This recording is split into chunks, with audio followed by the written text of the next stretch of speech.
Do you ever say roll initiative and see your players reach for their phones like it's time for the boring part? Like combat is somehow an extended chore we have to do before we can get to the fun part of making stuff up. It doesn't have to be like that. I got a ton of tricks to speed up combat. In this quick video, I will speed through all of them. Welcome to Mystic Arts, where I gotta go fast. My name is Daði, I'm a professional writer and director, and I'm a DM for 10 plus years. The best tip I can give you is to control the conversation. As the DM, once combat starts, you're on. You're performing. To quote a great actual play, you're the horizontal and the vertical. It's going to be your job to keep things moving. You've got to make sure that you've got the word, and when it's someone else's turn, you give them the word. But in any gap, you should be ready to step in and take it back. This is where we return to that old thing about D&D being a conversation. An easy trick to start doing this is by doing combat descriptions. Yeah, it's extra words, and you think extra words would slow you down, but you can keep them pulpy. Don't monologue, just punch in a direction. 18 hits, roll for damage. That's 12 slashing and 7 fire damage. You cut through the beast with your flame tongue, and it roars in pain, but seems resistant to the fire damage. Is that your turn? That's me. Alton, it's your turn. And related to that, stand up. It helps for a number of reasons, the main one being that if everyone's sitting and you're standing, you already sort of have the word and can direct the conversation as needed. Your players will sense your engagement. They'll sense you want to keep things moving because you're moving. I used to sit for much of my DMing, and it got really hard to direct monsters around the map that was on the other side of the DM screen and in front of the players. Stand up, move to the map, and move the minis, and encourage players to do the same. Have them move their own minis. One of the biggest time wasters I see is some form of a player far away from the map saying, "Yeah, I move just a bit closer." No, not there to the big guy, not the BBG, the big guy lieutenant. Yeah, there. Moving provokes attack opportunity. Oh, maybe, I don't know, further back. I don't know, just place me somewhere in there. No, not there. Good God, just move your minis. It's the only way around that entire conversation. Pick up your mini and move it. Both players and DMs. Anyway, stand up, move, be ready to move your minis, look at the map, check what you need to, be on. When you do this, you keep the conversation moving. You make it feel fast, and you pull people in, especially if they can see the visible initiative, which brings me to another point. I keep my initiative on my DM screen. That way players can see what's going on, who goes where and when. They can plan for their turn as it approaches, and they've got no excuse when they're not ready for their turn. They can see it approaching. They'll know when the monsters go, I've got these little red tokens, because I add them as their turn comes up. So they know what kind of changes to account for in the lead up to their turn. Honestly, this has been a world of difference. There's nothing fancy either. Granted, it's a custom-made wooden DM screen, but other than that, these markers are just little index cards that I cut lengthwise, and then I folded them over the screen. On a given player's turn, I point at their initiative card to remind everyone of the visible initiative, and then I say who's on deck. Like, Alton, it's your turn, but I look at the player of whose initiative comes up after and I add, Maeve, you're on deck. I've seen loads of actual play DMs do this, and I gave it a try, and it helps snap players' attention back to the table. Like if they were on their phone or whatever. And since that's the effort I'm putting in to keep them at attention, there is a stick attached for misbehaving. If I notice a player's turn come round, and it's only then they start analyzing the battlefield and tend to their abilities, I tend to rush the players a smidge. Nothing major, they might just be stuttering through ideas, so I try to break the analysis paralysis by flat out asking, "What are you doing?" And if there's another silence of analysis, I start counting backwards from 10. And on 0, I expect them to have already announced their move, and if not, they're taking the dodge action. Which, by the way, isn't that much of a punishment, I'll be honest. It's one of the best actions in the game. But it's enough that the players will often rather blurt out what they were going to do anyway. I Eldritch Blast the bad guy!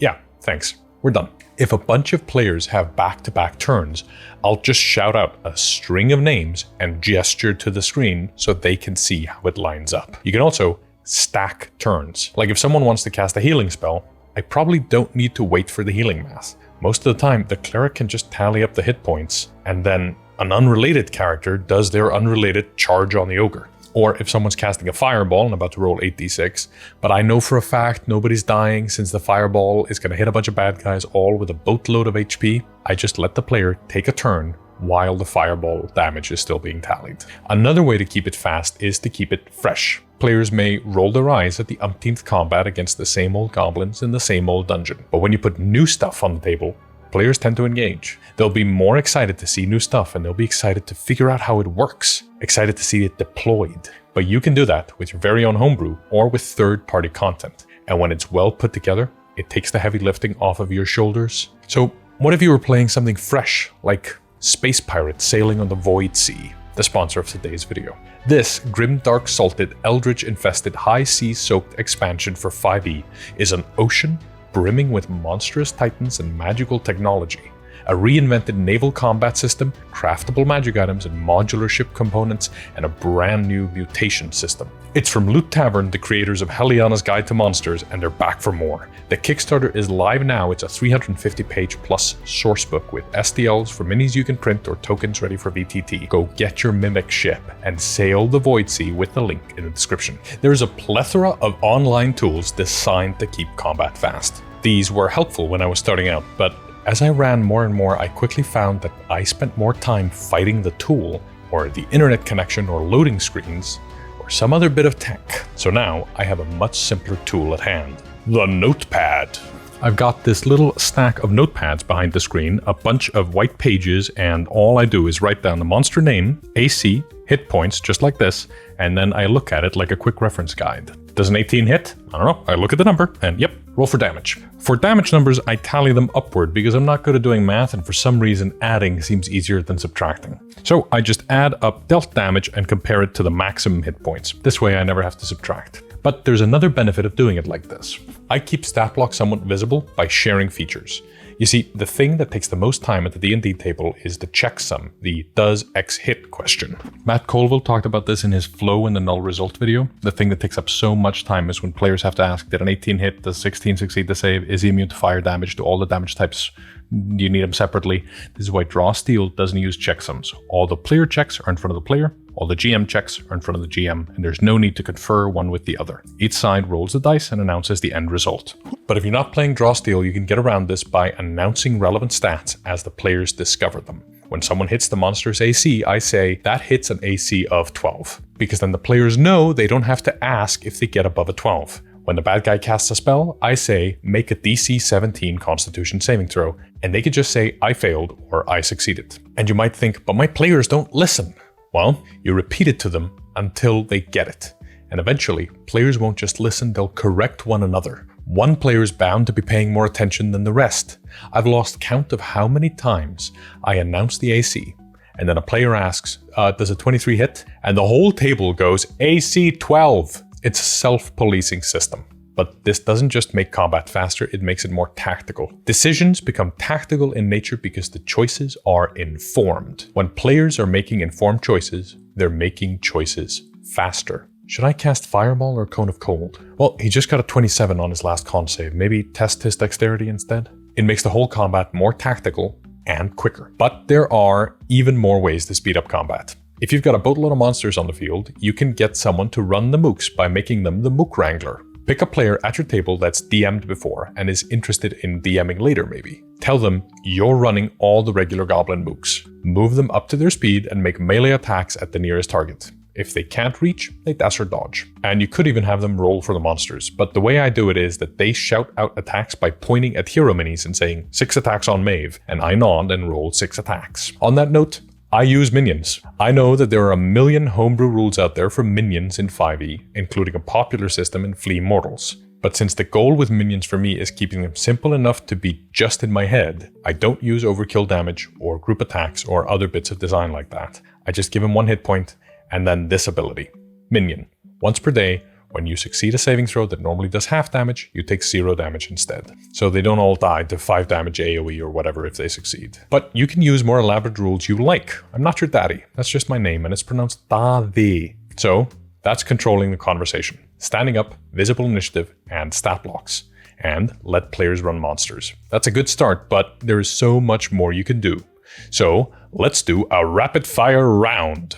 1. Don't roll attack and then roll damage. Roll both at the same time and tell the players to do the same. Create little dice pools of what your monsters do, pick them up and then drop them wholesale. 2. Don't spend ages looking up rules. If you really have to check something, have a player look it up, or just make a player-leaning ruling and move on. You can always double check after the session. 3. We use little bottle cap rings to quickly mark conditions so they're immediately visible to everyone on the table. 4. I have these AoE markers for the same reason, quick and easy. 5. Roll in front of the players. They can help with big math. Also, it's engaging as hell. Whew. Okay, breathe. Now, you might get to this part of the video with a frown on your face saying, I already do all those things and they're not helping. Then I've got one last suggestion. Maybe you don't need to speed up combat. Maybe the real combat is the speed up along the way. Maybe, just maybe, your combat isn't fun. Boring things feel like they take longer than fun things that take the same amount of time. Listen, nobody's out here complaining that, oh god, we played an awesome combat for 5 hours. I run 5-hour sessions sometimes and it's all one combat. They often feel epic and awesome and exhilarating.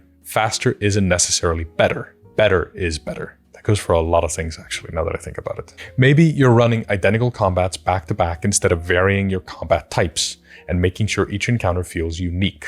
I made a video about exactly that and people seem to like it. It's about what I think of as the 8 types of combat. Or maybe every combat you run has the same objective. Kill all the bad guys, and your players are getting bored of it. You could always introduce alternative objectives. I made a video on that too with 12 types of combat objectives.